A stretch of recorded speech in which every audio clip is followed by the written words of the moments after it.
Assalamualaikum warahmatullahi wabarakatuh. Saya Kuni Zakiah, Prodi PAI Fakultas Tarbiyah. Pertemuan pertama yaitu ada konsep-konsep dasar penilaian pembelajaran, yaitu dalam ranah pendidikan terdapat beberapa istilah penting yang sering digunakan secara bergantian, yaitu tes, pengukuran, penilaian, dan evaluasi. Keempat, istilah ini memiliki makna yang berbeda namun saling melengkapi.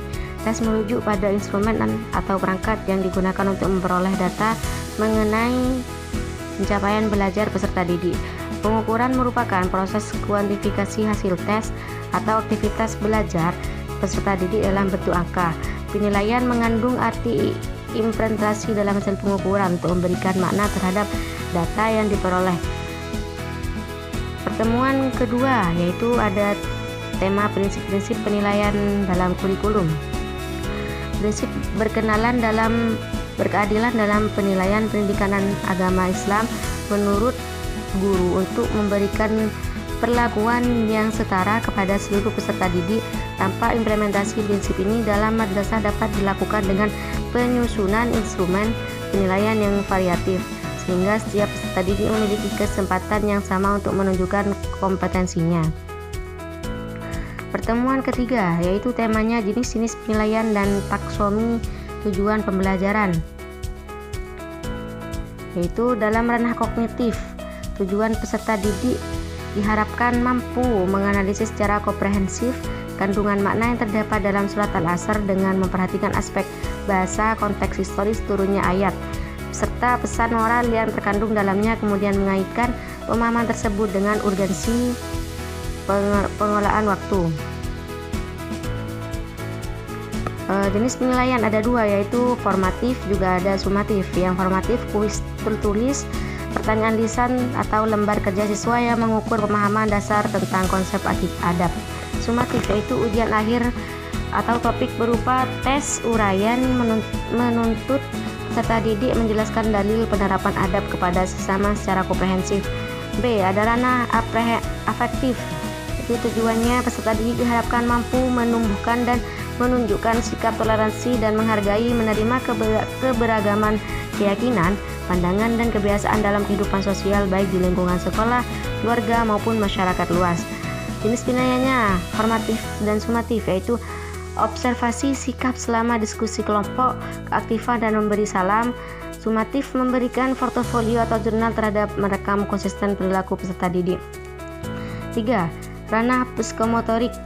Tujuannya peserta didik diharapkan mampu mempraktikkan tata cara pelaksanaan sholat berjamaah secara benar, dimulai dari persiapan wudhu, niat bacaan, gerakan, hingga tertib pelaksanaannya sesuai dengan tuntunan syariat Islam. Pertemuan ke-8 yaitu temanya pelaporan hasil belajar. Laporan hasil belajar itu terkait kayak raport seperti yang diterangkan yang dibuat saya. Nama siswa Faris Auliaur Rahman, itu kelas 7 semester ganjil, nilai akhirnya kognitifnya 87, keterampilan psikomotorik 90, dan sikap afektifnya sangat baik.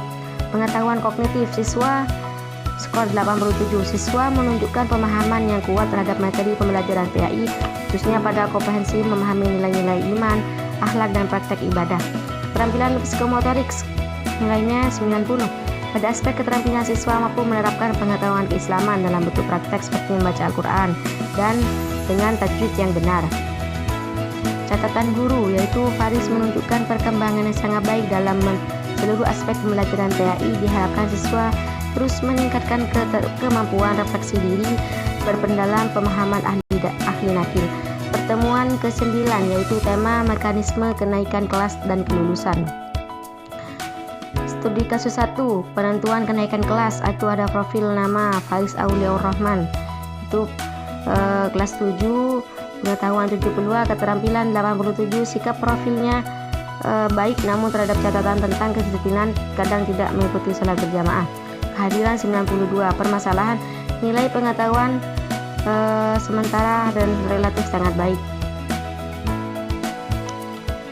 Pertemuan ke-10 yaitu tema refleksi dan tidak lanjut pembelajaran asesmen, refleksi diri.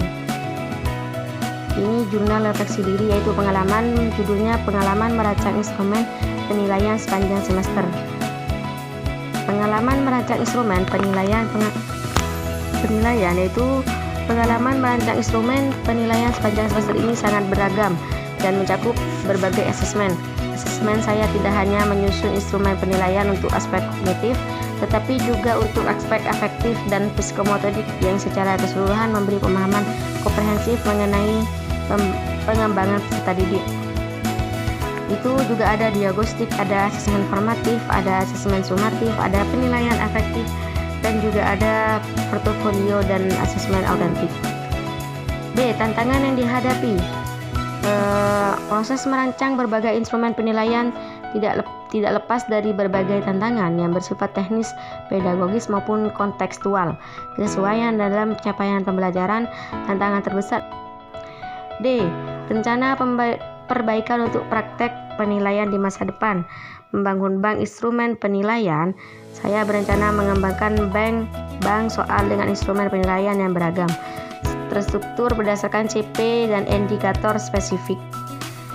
Penutup, kesimpulan, melalui refleksi ini saya menyadari bahwa proses merancang instrumen penilaian adalah praktek profesional yang menuntut ketelitian, kepekaan, pedagogis, dan kemauan untuk terus belajar.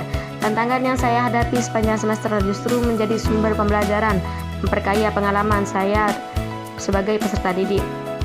Pertemuan ke-11 yaitu temanya kualitas instrumen penilaian, validitas, reliabilitas, yaitu itu ada butir soal pilihan ganda soal 1, juga ada analisis konseptual dan saran perbaikan. Soal kedua juga ada syarat fardu materinya, ada analisis konseptual dan saran perbaikan juga.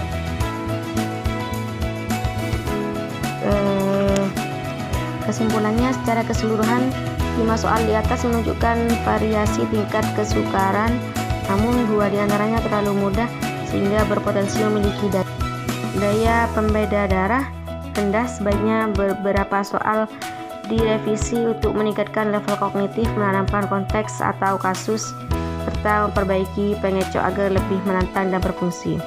Pertemuan ke-12 yaitu temanya penilaian berbasis kelas kurikulum berbasis kompetensi,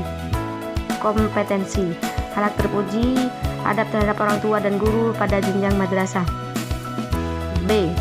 Tujuan pengembang instrumen, menghasilkan instrumen penilaian kelas holistik yang dapat mengukur kemampuan kognitif, efektif, dan psikomotorik siswa pada topik adab. Ruang lingkup penilaian itu ada kognitif, afektif, dan psikomotorik. Deskriptif pembangun instrumen, ada instrumen penilaian kognitif, ada instrumen penilaian afektif, juga ada instrumen penilaian psikomotorik.